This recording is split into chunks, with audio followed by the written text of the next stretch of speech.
এক লোক তার অনেক বন্ধুকে মুসলমান বানিয়েছে, কালিমার দাওয়াত দিয়েছে, কিন্তু তার বিজনেস পার্টনার খ্রিস্টান বন্ধুকে সে কালিমার দাওয়াত দিতে পারে নাই।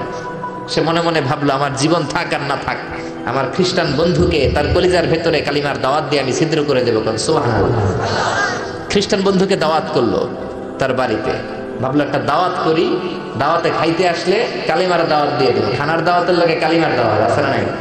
আছে না নাই? ও মিয়া, খাওয়া আছে যেখানে মানুষ যায়, জিলাপি আছে যেখানে পোলাপান যায়, দাওয়াত দিল, খাবারের দাওয়াত, ডাইনিং টেবিল ভর্তি খাবার আর খাবার। খ্রিস্টান বন্ধু আসছে, পেট ভরে খেয়েছে, মহা খুশি, আমার মুসলিম বন্ধু আমার দাওয়াত দিয়েছে, আমাকে লাঞ্চ করালো। এরপর স্টারবাক্সের 2টা কফি দুইজনে নিয়ে ডাইনিং টেবিলে বসেছে। তো মুসলিম বন্ধুর মাথায় চিন্তা, যে করেই হোক কালিমার দাওয়াতটা আমার এই খ্রিস্টান বন্ধুর অন্তরের মধ্যে আমি ঢুকিয়ে দিব। খ্রিস্টান বন্ধুকে সে জিজ্ঞেস করলো, oh my friend, how much time do you need to make a parallel circle by 2 million Christians? ও আমার বন্ধু, 20 লক্ষ খ্রিস্টানকে তুমি গোল গোল করে দাঁড় করাবা, তোমার কত সময় লাগবে? খ্রিস্টান বন্ধু বলে, what's the hell are you talking about? এগুলো তুমি কি কও? 20 লক্ষ খ্রিস্টান তুমি পাইবা কই? আর 20 লক্ষ খ্রিস্টানকে এক মাঠের মধ্যে যে দাঁড় করাবা, এরকম বড় মাঠও পাবা কই? মুসলিম বন্ধু বলে, ফর এন এক্সাম্পল, ধরে নাও, উদাহরণস্বরূপ আমি যদি তোমাকে বিশাল বড় একটা স্কয়ার দেই, মাঠ, আর 20 লাখ খ্রিস্টান এনে দেই, 20 লাখ খ্রিস্টানকে এরকম গোল গোল প্যারালাল সার্কেলে তুমি দাঁড় করাবা, কত সময় লাগবে? খ্রিস্টান বন্ধু বলে, অ্যাটলিস্ট আই নিড 1 উইক, 1 সপ্তাহ তো লাগবেই, but I need to train them up. এই লোকগুলোকে আমার ট্রেন আপ করতে হবে, প্রশিক্ষণ দিতে হবে। 1 সপ্তাহের টানা প্রশিক্ষণ এবং ট্রেনিং দিতে পারলেই 20 লক্ষ খ্রিস্টানকে আমি প্যারালাল সার্কেল গোল গোল করে দাঁড় করাতে পারবো। মুসলিম বন্ধু বলল, ফাইন। মুসলিম বন্ধুর মাথায় একটাই চিন্তা, কেমন করে কালিমার দাওয়াত দেওয়া যায়, যেরকম, ঠিক কিনা? মুসলিম বন্ধু বলল, keep in your mind, they are not from the same countries man. এই 20 লক্ষ খ্রিস্টান কিন্তু একই দেশের হবে না।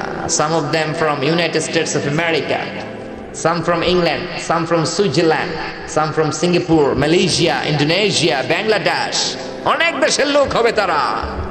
কত সময় লাগবে? খ্রিস্টান বন্ধু বলে, it's very tough for me. তাহলে তো এটা আমার জন্য খুব টাফ হয়ে যায়। I can't make it within a week. 1 সপ্তাহে এটা করা আমার পক্ষে সম্ভব। I need 2 weeks. আমার 2 সপ্তাহ লাগবে। কয় সপ্তাহ? জোরে বলেন, কয় সপ্তাহ? 2 সপ্তাহ লাগবে। মুসলিম বন্ধু বলল, কিপ ইন ইউর মাইন্ড, এটা তোমার মাথায় রেখো, they are not from the same languages. এই 20 লক্ষ খ্রিস্টান কিন্তু একই ভাষাভাষীর নয়। তাদের কেউ কথা বলবে ইংরেজিতে, কেউ উর্দুতে, কেউ চাইনিজ, কেউ মান্দারিন, কেউ উর্দু, কেউ হিন্দি, কেউ সিন্ধি, কেউ বাংলা, কেউ টার্কিশ, কেউ মালায়া, কেউ সুহাইলি। এক একজন এক এক ভাষায় কথা বলবে, কত সময় লাগবে? খ্রিস্টান বন্ধু বলল, দেন ইটস ভেরি টাফ, আরো কঠিন হয়ে যাবে। I need 3 weeks. কয় সপ্তাহ লাগবে? কথা বলেন, কয় সপ্তাহ? 3 সপ্তাহ লেগে যাবে। মুসলিম বন্ধু বলল, কিপ ইন ইউর মাইন্ড, এটা তোমার মাথায় রেখো, they are not from the same ages. এই সবগুলো 20 লক্ষ খ্রিস্টান একই বয়সের নয়, একই লিঙ্গের নয়। কেউ পুরুষ, কেউ নারী, কেউ ছোট্ট বাচ্চা, কেউ যুবক, কেউ যুবতী, আবাল বৃদ্ধ বনিতা, বিভিন্ন বয়সের লোক হবে। তোমার কত সময় লাগবে? খ্রিস্টান বন্ধুকে, তাহলে কিয়ামত পর্যন্ত আমি পারতাম না, আই হাইতাম না। ভাষা ভিন্ন, দেশ ভিন্ন, কালচার ভিন্ন, বয়স ভিন্ন। আমি বলবো সবাই দাঁড়ান, সবাই যাবে বসে। আমি বলবো বসেন, সবাই যাবে দাঁড়িয়ে। আমি পারবো না। মুসলিম বন্ধু বলল, I can make parallel circle, আমি সমান্তরাল বৃত্তে দাঁড় করায় দিতে পারবো বাই 2 মিলিয়ন মুসলিমস, 20 লক্ষ মুসলমানকে, অনলি বাই 10 মিনিটস, 10 মিনিটের ব্যবধানে। কয় মিনিটে? যেরকম কয় মিনিট? খ্রিস্টান বন্ধু বলে, ইটস কোয়াইট ইম্পসিবল, এটা অসম্ভব। 10 মিনিটে 20 লক্ষ মুসলমানকে তুমি প্যারালাল সার্কেল, সমান্তরাল বৃত্তে দাঁড় করাবা, কোনো বাঁকাতেরা হতে পারবে না। How come it possible man? এটা কেমন করে সম্ভব? মুসলিম বন্ধু বলে, ইটস পসিবল ইনশাআল্লাহ। জোরে বলেন, ইটস পসিবল ইনশাআল্লাহ। আল্লাহ যদি চায় এটা সম্ভব। But you have to make a visit to KSA। তোমাকে কিংডম অফ সৌদি আরাবিয়া, সৌদিতে একটু ভিজিট করতে হবে। সে রাজু হয়ে গেল, বুদ্ধি করে জিলহজ মাসের 10 তারিখে নিয়ে গেল তাকে সৌদিতে। আপনারা জানেন, হেরেমের বাউন্ডারিতে কোনো কাফের খ্রিস্টান ঢুকতে পারে না।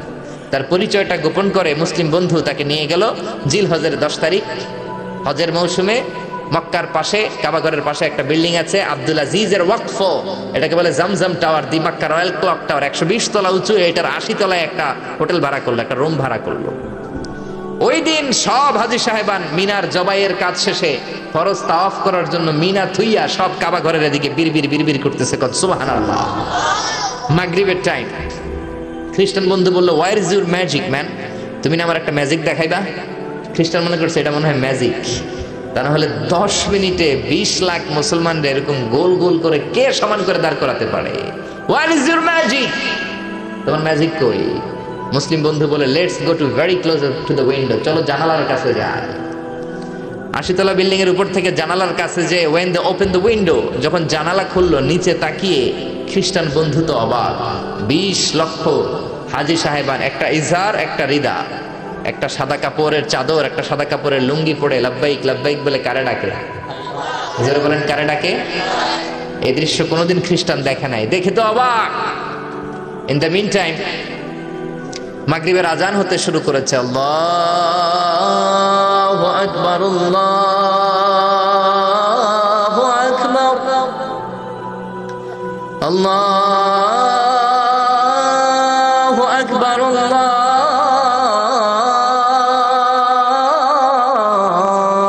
আকবার।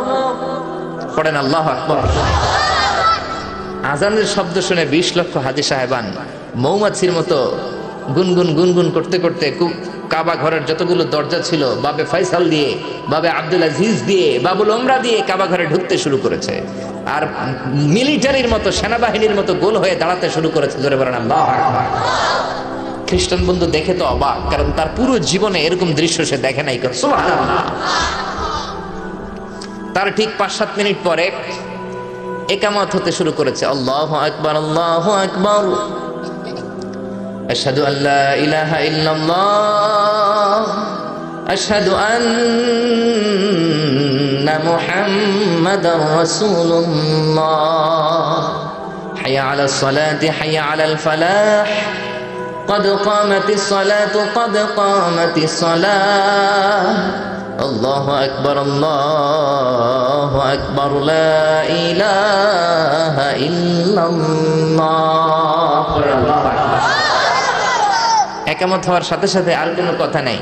কাবা ঘরের মাতাফ তাওয়াফের জায়গা প্যাকআপ, 3 তলা হেরেম শরীফ প্যাকআপ, হেরেম শরীফের বাইরে বিশাল ফাঁকা জায়গা প্যাকআপ, কবুতর চত্বর প্যাকআপ, শারে ইব্রাহিম আল খলিলি প্যাকআপ। 20 লক্ষ হাজী সাহেবান গোল হয়ে দাঁড়িয়ে গিয়েছে। কাবা ঘরের সবচেয়ে সুরেলা কণ্ঠের ইমাম শাইখ আব্দুর রহমান as-সুদাইস মাইক্রোফোন হাতে নিয়ে ঘোষণা দিচ্ছেন, ইস্তাকিমু ওয়া আতাদিলু ইয়ারহামুকুমুল্লাহ, সাব্বু সুফুফাকুম فإن تسوية الصفوف من تمام الصلاة. Please make the line straight and attach your legs and shoulders and perform the salah as if it's our last and final prayer. কাতার বন্দী হয়ে যান, পায়ের সাথে পা লাগান, কাঁধের সাথে কাঁধ লাগান। 20 লক্ষ হাজী সাহেবান দাঁড়িয়ে গিয়েছে। উনি নামাজ শুরু করেছেন। আল্লাহু আকবার। আলহামদুলিল্লাহি রাব্বিল আলামিন আর রহমানির রহিম মালিকি ইয়াউমিদ্দিন ইয়্যাকা না'বুদু ওয়া ইয়্যাকা নাস্তাঈন ইহদিনাস সিরাতাল মুস্তাকিম সিরাতাল লাযীনা আন'আমতা আলাইহিম গায়রিল মাগদুবি আলাইহিম ওয়ালাদ-দাল্লিন। পড়েন আমিন। সূরা ফাতিহা পড়লেন, ফাতিহার সাথে আরেকটা সূরা মেলালেন। আল্লাহু আকবার। রুকুতে গেলেন, রুকু থেকে দাঁড়ালেন, আল্লাহু আকবার বলে আবার সিজদায় গেলেন। 20 লক্ষ হাজী সাহেব একসাথে রুকুতে গেল, একসাথে সিজদায় গেল।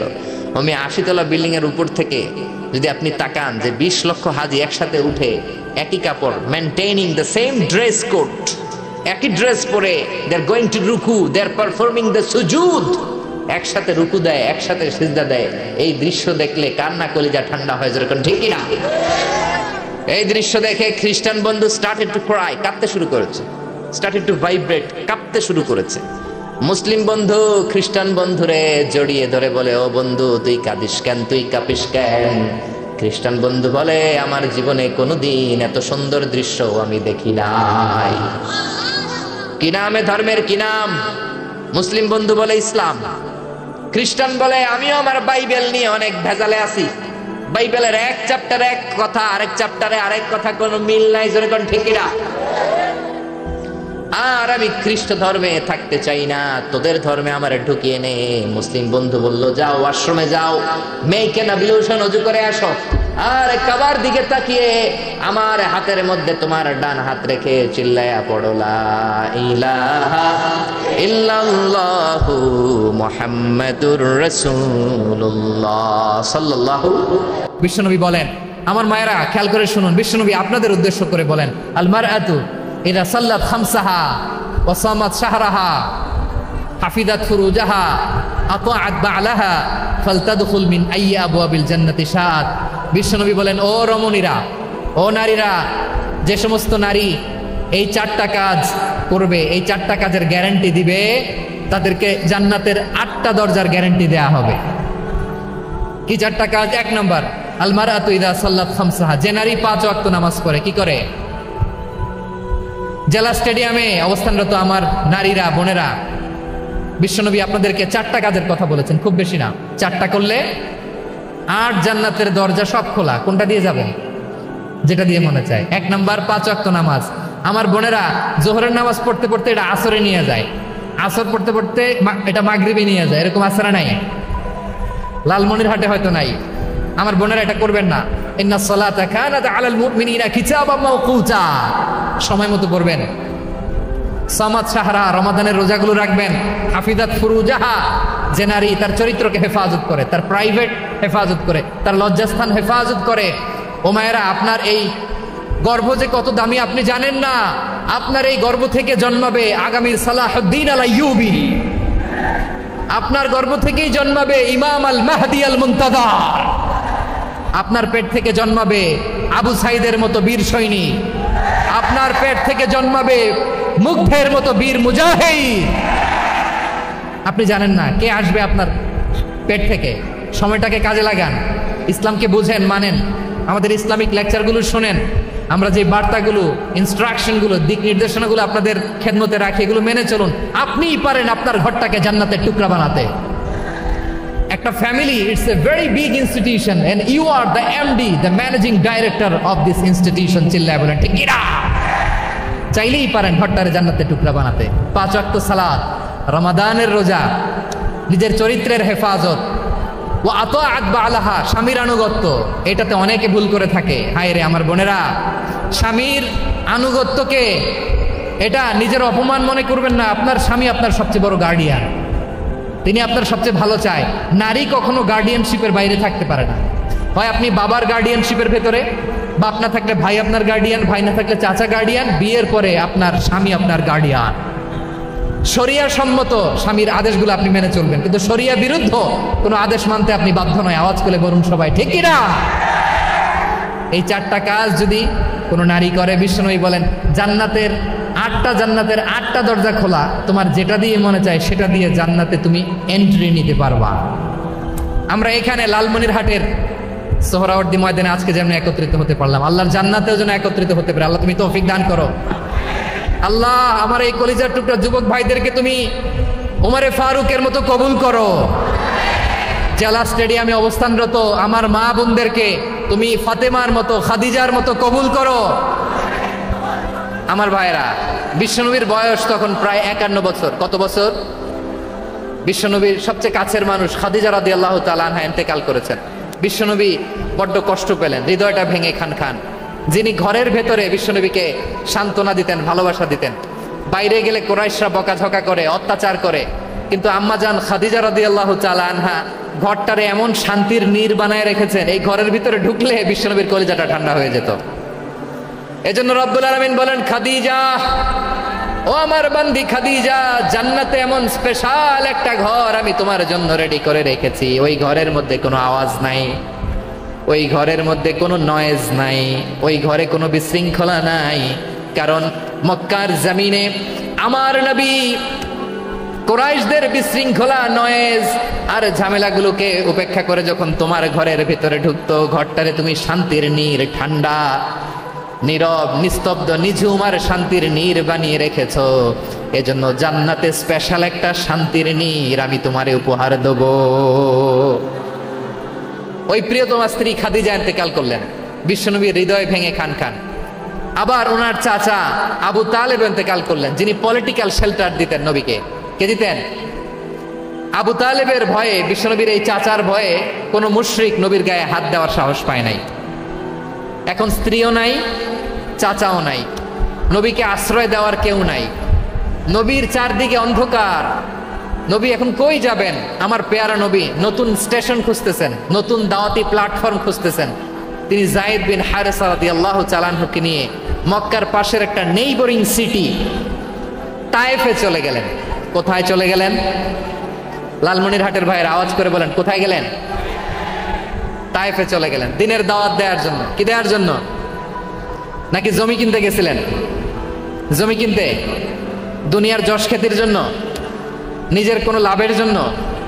তায়েফবাসীদেরকে জাহান্নামের আগুন থেকে বাঁচানোর জন্য। আওয়াজ করে বলতে হবে, ঠিক কিনা?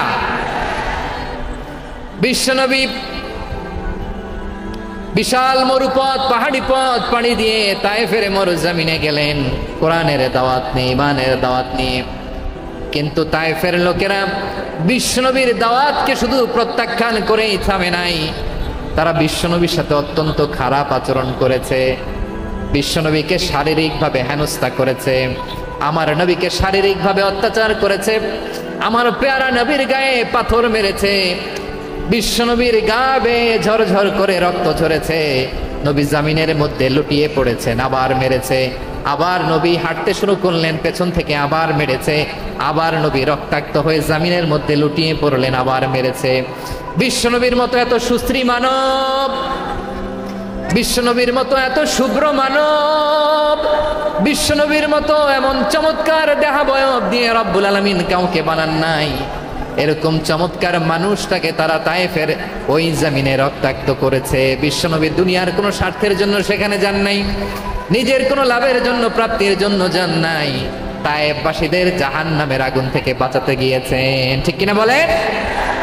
খেয়ে না খেয়ে দিন প্রচারের কাজে নিজেকে দিয়েছ বিলিয়ে, তায়েফের কাফিরেরা চিনল না সে আলো, দুষ্ট ছেলেদের পিছু দিল লেলিয়ে।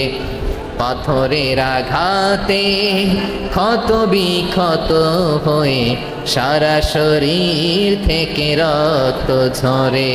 হে রাসূল তোমাকে ভুলি আমি কেমন করে, হে রাসূল তোমাকে ভুলি আমি কেমন করে। পারেন না আপনারা?